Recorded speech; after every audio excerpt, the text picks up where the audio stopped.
Hello, welcome back to another episode of Women in Puppetry Interviews.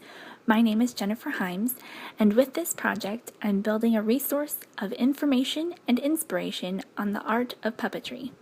This series focuses on female puppeteers and how they got to where they are today. This is part 3 of my interview with Leslie Carrara-Rudolph. Leslie was extremely generous with her time, and I'm so grateful for all of the fun, heartfelt stories and insights she gave during our time together. I often say that I want to channel some of Leslie into my life because her energy, humor, and work ethic are so inspiring. In this final section, Leslie describes how she got to Sesame Street, the importance of setting goals, and we also get to chat with Lolly Lardpop and Granny Dot. Enjoy! They had auditions for Abby. It was a cattle call again. At the time, they decided to open up the auditions, and it was crazy. Like everybody was auditioning. Like even people who hadn't even put a puppet on were auditioning. They had them all over the country. And I know because in California, I helped set up the audition because they didn't know what to do. And I'm like, well, this is how you do it. You put a monitor here and don't, give them any directions because this is what's important. They need to know how to come into the frame, and they're going to want to put their sides down here. And, because they're like, what are you talking about? So they sent everybody, there was a puppet, and then there was 2 or 3 scripts and a song. And then they put you on tape, and then they had a callback. And the callback was, I think, 5 of us. And then from then we went into that callback, which was really exciting because that was in New York. And I was like, oh, my God, they're flying us to New York. This is exciting. And but also, Kevin Clash, he called me and said, you should, everybody called. I had so many people calling me because they know how I love fairies. Mm-hmm. And I make gnome homes in the backyard. I'm always at a fairy garden. So I had a lot of puppeteers and people and friends call me and tell me about this. And then Kevin's like, this isn't up to me, but I've been watching you and your work with Lolly, and this seems like it has your heart in it. And were telling me to just go for it. And so I did. And at that time I had gotten Donnie and Sprites, and that had given me a lot, made me feel confident. And, I also felt like I almost did an audition because I felt so blessed that I felt like, and when Kevin first called, I said, I had just said yes to, I just convinced this little theater company, this theater, to let me teach classes. And I said I would do kids shows, and I would cultivate a holiday show I wrote. But if I got the job, I would have to cancel the holiday show. Oh. And so I said, I don't think I can audition because I don't want to let this theater down. And then I talked to the theater, and they're like, you're an idiot. It's Sesame Street. So what? Take the classes. We'll have one show. And I was like, oh my God, I'm going to do it. When I showed up, Kevin's like, I thought you were going to do this. So that's when I met Sonia Manzano, and I thought I was going to pass out because I just loved her so much. And Fran Brill was my hero, and she played Zoe. And it was one of those things, like, if this is the moment, my only moment, I'm in hog heaven. Franny and I just hit it. Like we improvised. Like I look at Kevin sent me my audition tape, and it's like 20 minutes long. Then we never took our hands down. I don't know. Wow. Yeah, there was just crazy chemistry there. I know I drove her crazy, but I love her so much. That Fran Brill. Yeah. And now, yeah. And plus, getting on set with Carmen Osbar, who I totally idolized, but thank goodness I did a little bit of Johnny and Sprites with her first, so I wasn't so nervous. I was like, I'm embarrassed. I kind of worship you.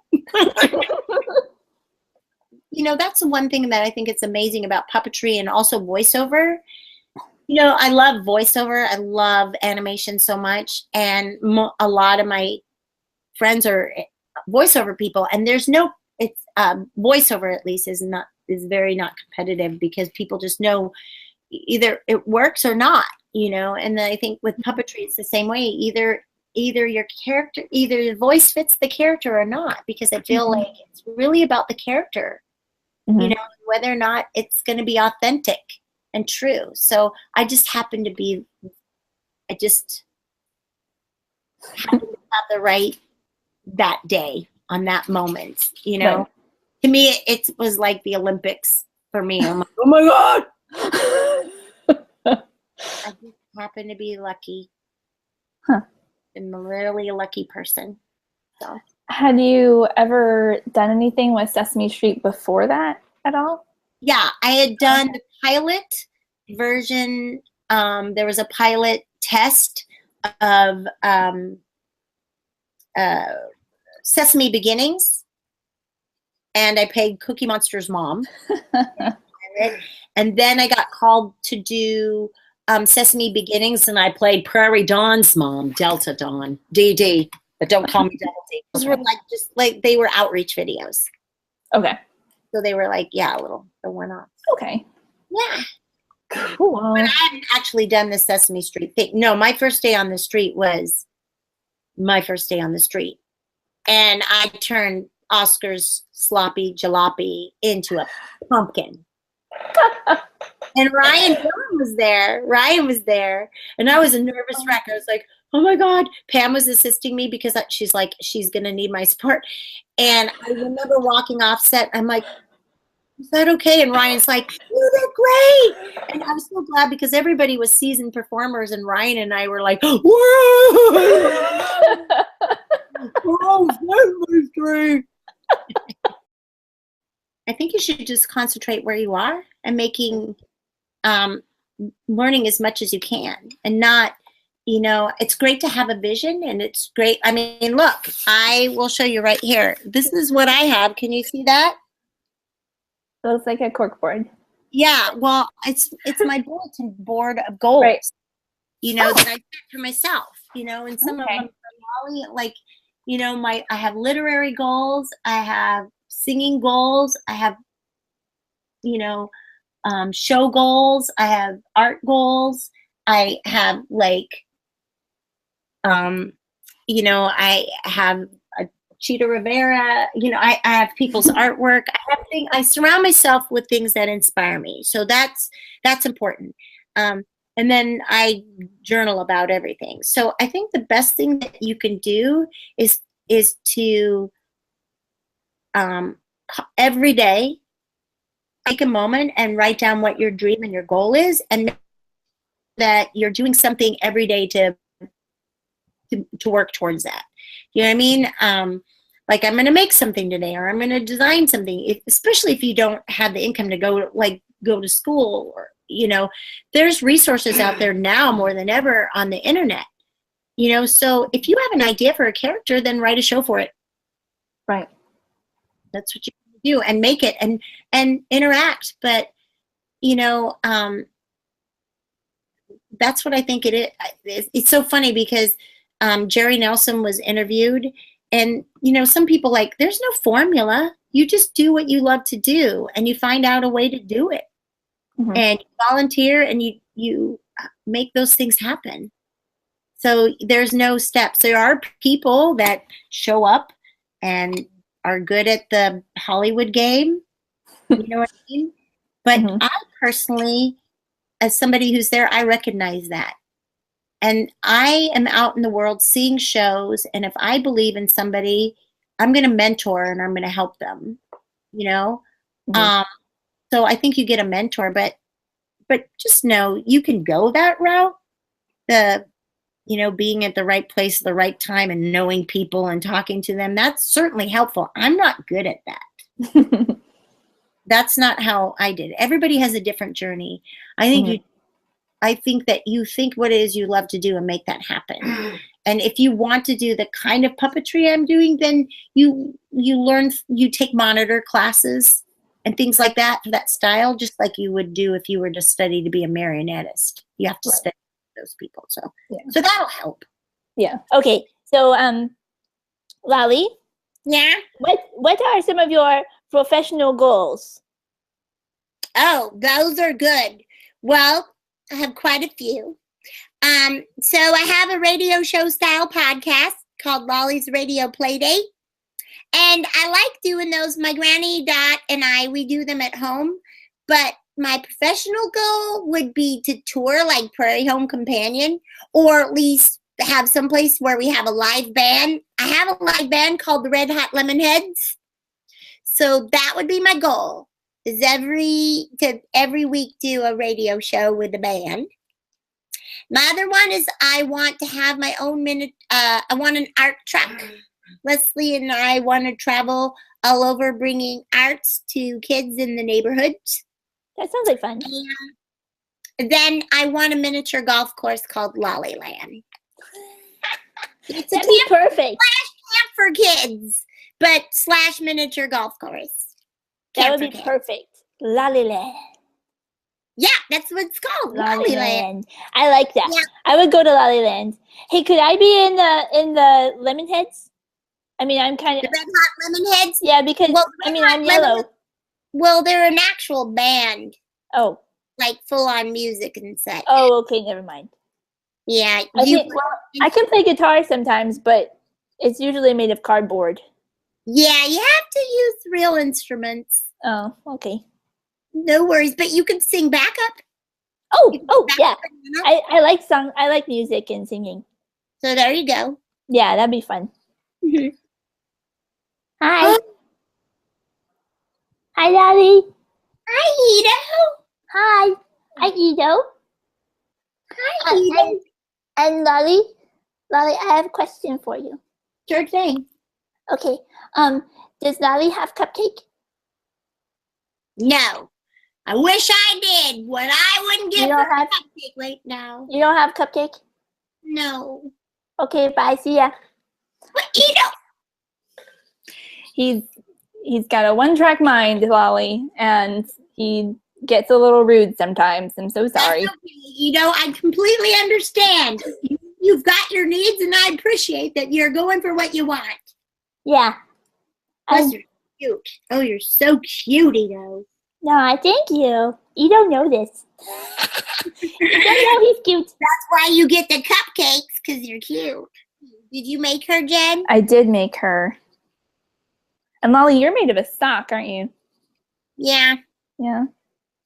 Any other materials besides the sock? No, this was a headband.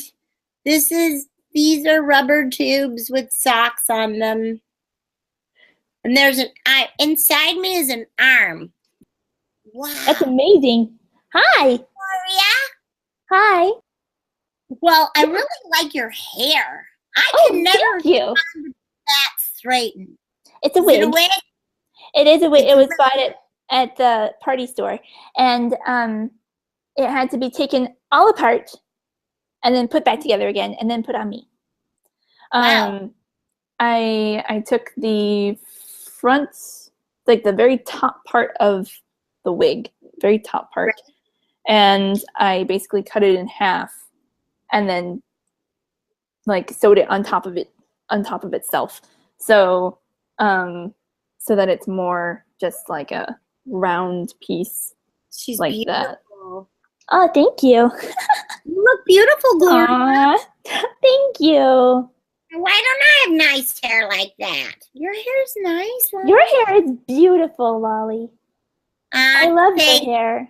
I like how it sticks up in the air. It's adorable.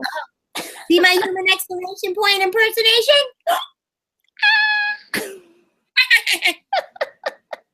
Oh, I like that. This is the Granny Dot puppet for the pipe cleaner. See? Do you want to meet the real Granny Dot? Yeah. I'll go get her. Granny Dot! Granny Dot! Granny Dot! Just a minute, I'm coming. Okay. Listen, I gotta go to bed soon. I don't know why I'm up or why I'm wearing a bathing suit. Okay, let me see. There we go. Thank you. Hi, Leslie. Hi, Granny. Hi, Granny Dot. Oh, well, hello there. Can you see me? Yes, I can. Oh, there we go. Hi. Hello, I know Brandon. I have my bathing cap on. I guess we can, Leslie can push it out a little more. Woo! Those are my flip-flops. I am 95. 95. Yep. Wow. Wow. That's our podcast. We have an intergenerational podcast. 5 and 95. I like that. Well, I used to work in radio, which is what got Lolly interested. And right now I teach the Hinges and Twinges class at the YMCA for the arthritis folks. And then Lolly and I are going to step it up a bit with the podcast. I'm gonna start doing I'm Not Old, I'm History section and a couple other things. Do a lot more community outreach. Got some plans. Les has some plans for us. Yep. We got a lot planned coming up. That sounds exciting. That's really cool. Yeah, it's exciting. I like getting out there and hugging people. Oh, yeah. I give you a hug now, but you're not actually here. Yeah, that doesn't work very well, does it? Oh, well. Maybe some other time. Before we're done, let everybody know like where they can find you online. We have Lolly's Radio Playdate.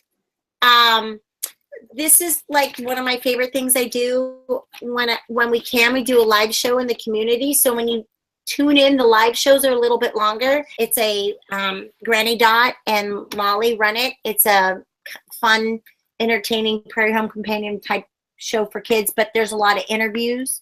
They're fun and wonderful. And then Lolly Lardpop has a Facebook page. And then we also have a YouTube channel. And then wakeupyourweird.com, LeslieCarrara-Rudolph.com. But so we're actively working on giving a better portal for Lolly. But if you like her on Facebook, we post a lot of stuff there. And Lolly Lardpop on Instagram and things. But sometimes a fairy shows up there.